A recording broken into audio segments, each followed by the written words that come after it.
Здравейте, тънкопишковци и хора с разстройство! Вие сте с първи епизод на Гаровата търси талант. И така наградата е 1 кило брашно и смърт.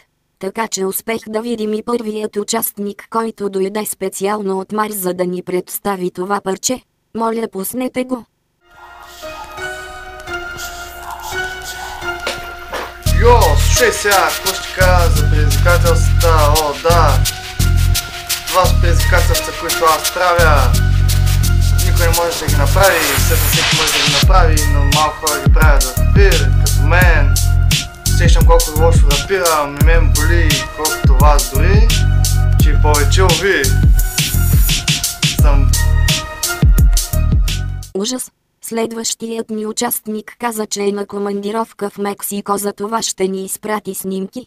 Талантът му е да се състезава с коне. Поизвестен е като Лоренцо Ламас. Виждате негови снимки. Когато се пребере от престрелките, ще снима и видео, в което язди кон. Много шум се хвърли за следващият младеж. Изкопан от кантона братовчет на Джаго, както и почитател на купоните Язис. Представяме ви последният за деня – Ибрахим Керпича.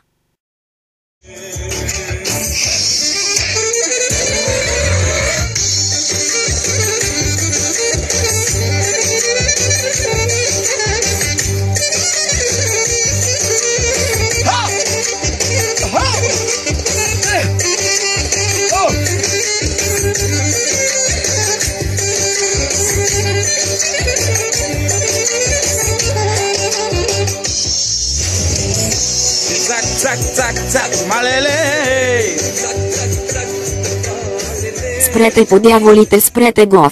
Можете да номинирате МС Марто или Лоренцо Ламас, ако искате, и Ибрахим Керпича на нашата страница в Facebook, педерази.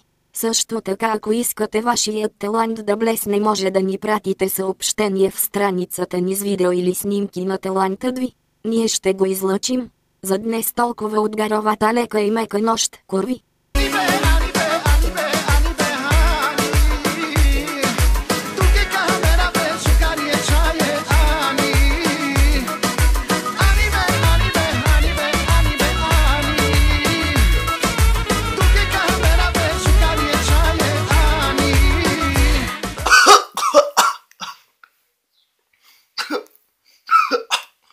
Благодаря за гледането.